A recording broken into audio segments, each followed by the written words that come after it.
Hello everyone and welcome to the channel. I'm Emmanuel, I'm an Airbus pilot, and welcome to our climb tutorial in the fly-by-wire Airbus A380. We have completed our takeoff. We can now sit back and start our climb procedures. So the first thing we are going to check is our acceleration flow, and in this one, since we don't have an after takeoff checklist in the A380, we just verify the flaps lever at 0, ground spoilers are retracted, landing gear is up, and the lights are set as needed. Now, with that out of the way, the next procedure we have is the 10,000 feet flow pattern. And here's what you need to do.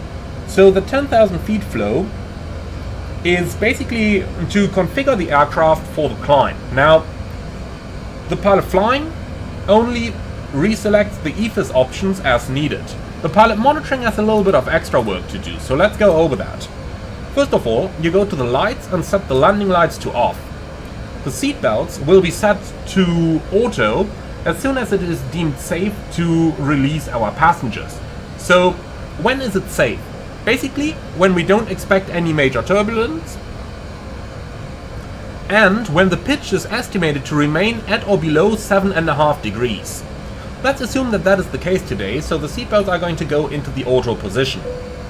From there we move down to the EFIS options and set the EFIS panel as needed, review the ECAM memo, and last but not least we are going to check the optimum and maximum altitudes on the FMS and use this to decide on our cruising level as needed. So today we've got a cruising level of 390, an optimum at 410 and maximum 430. Well, this would suggest that we are going to climb to flight level 410 instead. So let's go ahead and do just that. I will select an intermediate altitude here though, because I want to demonstrate a few things to you. So let's go to flight level 170 at first. So we've got thrust climb Alps 17000 blue.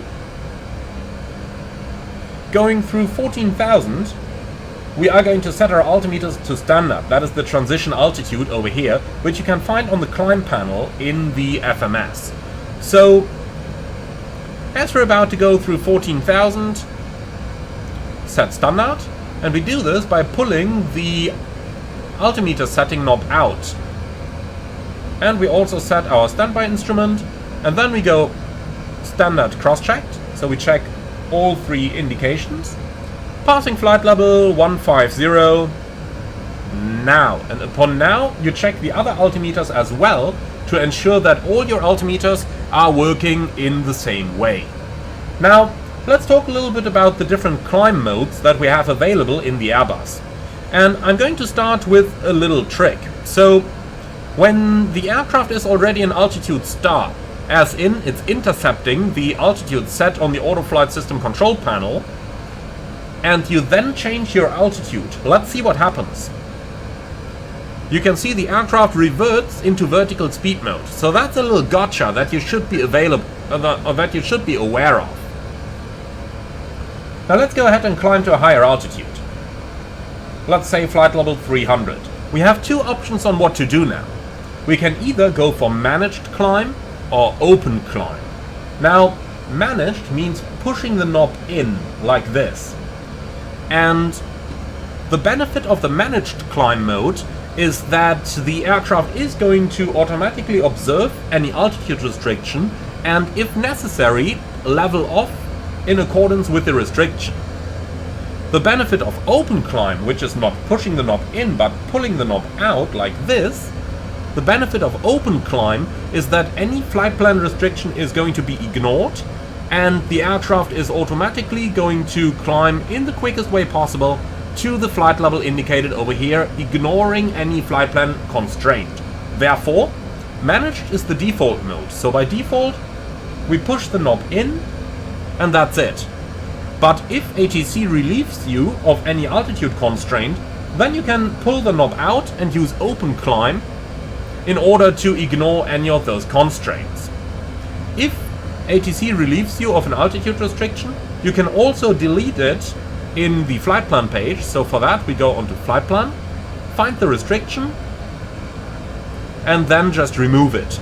So find the restriction and then hit the delete altitude constraint button over here, and that is going to remove any of those restrictions in question.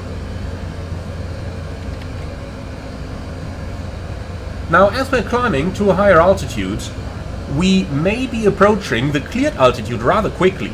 So let's say that we are supposed to level off in flight level 270. In order to avoid any nuisance TCAS alerts, we need to limit our rate of climb. And for that we are using the so-called 3-2-1 rule. So how does that work?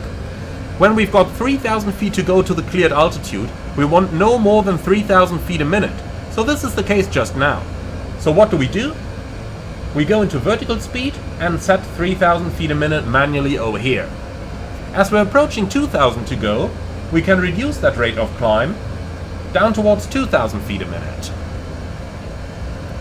Do note that the aircraft is rather slow to respond, so as you can see over here, it really reduces the vertical speed gradually, so plan ahead so that you don't exceed the 2,000 feet a minute when you have 2,000 feet to go. We can do the same for the 1,000 feet to go now, and as I just mentioned, plan ahead a bit. So I'm going to select the lower altitude a little bit earlier than when we actually have 1,000 feet to go, so that the aircraft now reduces the vertical speed gradually, and we reach 1,000 feet a minute by the time we have 1,000 feet to go.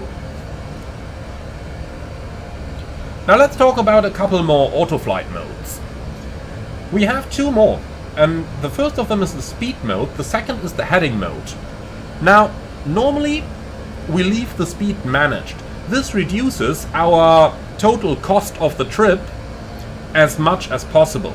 For example, on the A320 family, an average cost saving by using all managed modes over using selected modes is achieved in the region of about 40 or 50 kilograms of fuel, which equates about $100. So keep your speed managed as much as possible, but if ATC demands a speed that is different than your managed speed, we are going to use the selected mode. So let's go ahead and continue our climb to our cruising level. We're going to go all the way up to flight level 390 at first, and I will use the managed climb mode for that. So now air traffic control wants us to accelerate, and they demand a speed of 310 knots or greater.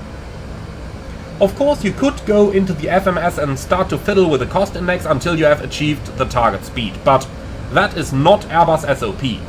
Airbus SOP, if you get an intermediate ATC speed restriction, is to pull the speed knob out, select the target speed, and that way we are going to fly the target speed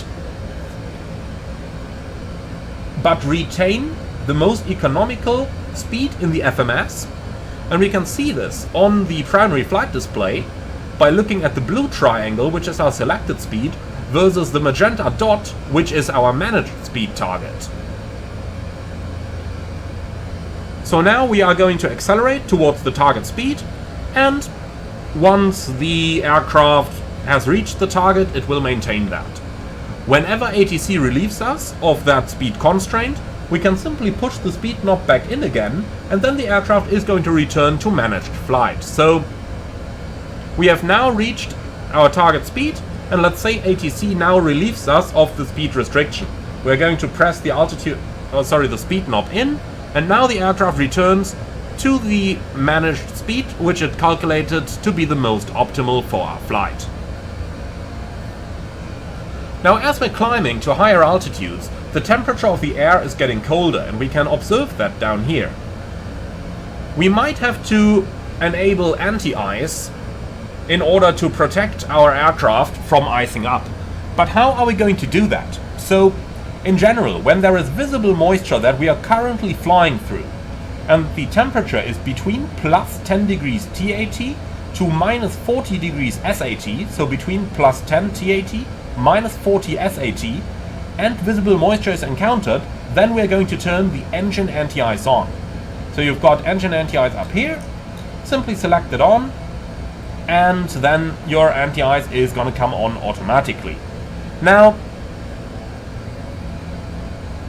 when the icing conditions are exited, or when the temperature, the SAT, falls to or below minus 40, we are going to turn the anti-ice back off again. This is rather easily done by simply turning the engine anti-ice switches back off. Wing anti-ice is only used if severe ice accretion can be noted and your first sign of icing will be visible on the ice indicator probe up here. So whenever your aircraft starts icing up, this is where to look, and if you see an actual column of ice developing on this probe, then you will probably want to turn the wing anti-ice on, because if you've got ice up here, you will also have ice on your wings. Now, we are climbing to a higher altitude, and as I mentioned earlier, we wanted to adjust our cruising level. Let's go back to the performance page and look at this. Our cruising level is planned at flight level 390, but the optimum is 405 with a maximum at 425. So climbing flight level 410 is going to be more optimal than flying in level 390. In general, the optimum altitude in Airbus aircraft takes the outside conditions, such as the wind and the temperature, into account, so aim to be as close to the optimum as possible. So when we change our cruising altitude and climb to flight level 410 and set this on the AFS-CP, you will notice that the aircraft is, after a short while, automatically going to update the cruising level to fit the new altitude set on the AFS-CP. So that's set up here, and you can see now the cruising altitude has automatically updated to match our new level, which is indicated down here by the message new cruise alt 41,000. Once the message is recognized, we can hit the clear info page, and now our aircraft is going to climb to the new cruising altitude. Remember to observe the 3-2-1 rule, so we are going to reduce our vertical speed over here for the last 1000 feet a minute. But whenever you are actually flying at high altitudes and operating in vertical speed mode, keep a close eye on your engine thrust settings. The maximum thrust is going to be indicated to you by that blue dot over here, and you want to observe that your engines are not getting close to that setting. If you are close with your maximum thrust, or if your actual thrust is close to the maximum, then you want to have a very close look at your target airspeed and make sure that you are not falling below the target speed. If you are unable to maintain your speed, simply revert back to manage climb, which means pushing the altitude knob in and observing climb mode over here. As we're intercepting our FCU altitude, we see Alt Star mode coming active, and now that we're leveling off, it will eventually transition into Alt Cruise.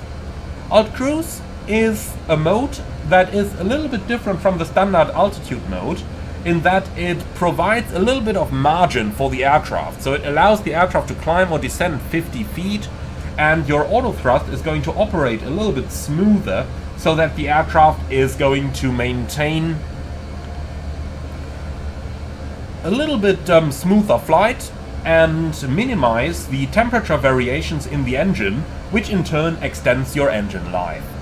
As we're reaching our top of climb, let's go ahead and do a fuel check, which we can do from our flight plan. And here we go, top of climb, 17 minutes, and we did take 17 minutes to get up here, and we should have 14.6 tons of fuel on board, and we have 16.1, so that basically matches the numbers we have selected. Now, if we deselect any of the ecam pages, then we are going to see the cruise page over here, and there are a couple of checks we need to do over here, but the cruise procedures are going to be for a dedicated video. So thank you very much for watching. I hope that you have learned something today, and as always, I'm looking forward to your feedback in the comments beneath the video.